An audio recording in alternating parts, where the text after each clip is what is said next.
This is a sign cutting stick.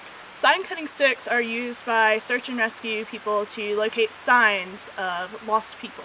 Signs can be their footprint if you're doing step-by-step tracking, or it can be just signs that they were there, maybe an indentation in the ground or a piece of trash they left behind. Sign cutting sticks help you focus on what's around you.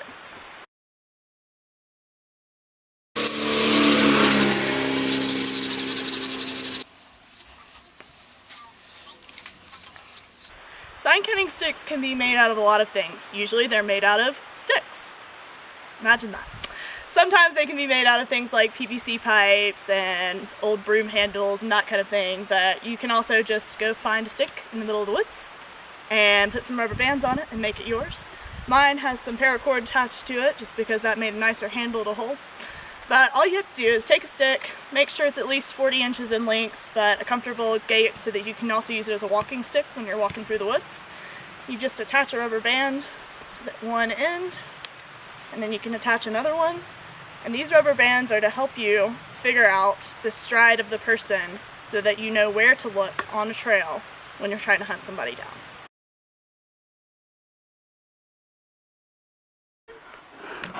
One day, Smidget, an ambitious college student, decided that she wanted to go on a hike. So she left her cabin. She grabbed her hiking gear, which included the important items of some lipstick, some quarters, and a granola bar.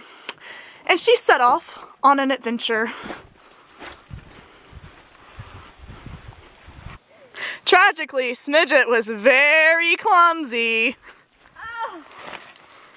Ow!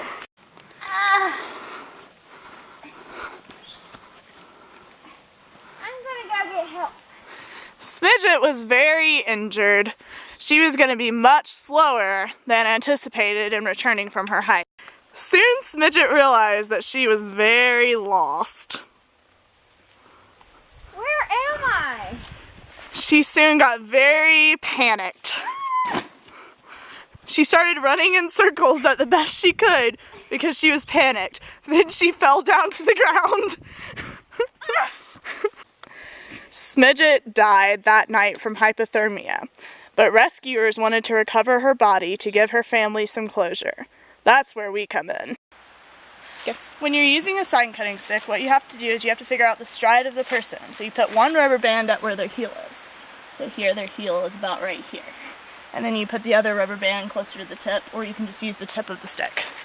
And then you're going to sweep an angle about 60 degrees to look for their next print. So here we've located their next print as being right here. So then you go from here and you have to sweep for the next one.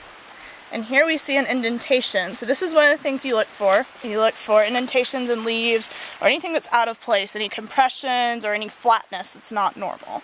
So if you're doing step-by-step tracking, you would see that here was another one, and then you would sweep again looking for another one.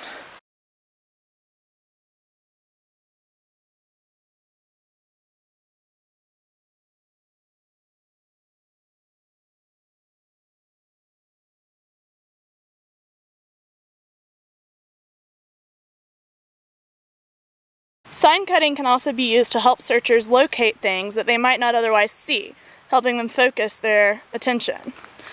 As you're sweeping the stick side to side and moving other things aside, you may come across something that shouldn't be there. Here we see a shiny quarter that would not ordinarily be in the middle of the woods. As you keep going, you keep sweeping your stick, seeing if anything matches the person you're looking for. Here we see that there's something else on the ground. This happens to be a tube of lipstick, which is in the shade of our victim. So we know that our victim is female, and we know that our victim liked to wear makeup. In this case, this is the specific Bear Pop color that she preferred. So then we keep sweeping to see what we can find. And we find a granola bar. The granola bar could be saying that the person is experiencing woods shock. Perhaps they're panicking and they feel that they need to get rid of everything in their hands. That is dangerous to their survivability rates, but it happens very often when people start to panic when they are lost in the woods and realize it.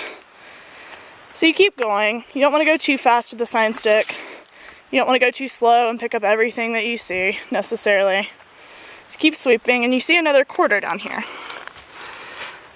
So we found another quarter, and so we're going to keep sweeping. And quarters in the middle of the woods that are shiny and not corroded are abnormal. And then you find the body. So light is very important when you're considering using your sign cutting stick. Light can help you, the angle of light can help you actually see things, or it can prevent you from seeing things. The best times of day to go looking for people with your sign cutting stick is going to be in the early morning after the sun's just come up, or late at night when the sun's about to go down, when the sun's lower in the sky and that the angle is not as harsh. In midday it's the worst because the sun is just directly down and it makes it hard to see some contrast in things like indentations on the ground.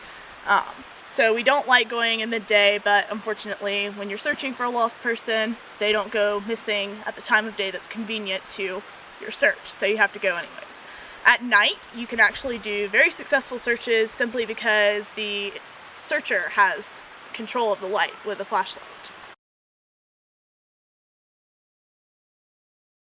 There are a few things that you should not use them for. One of them is sword fighting.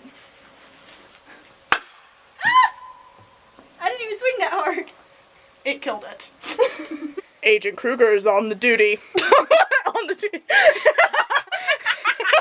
Agent Kruger is on the case.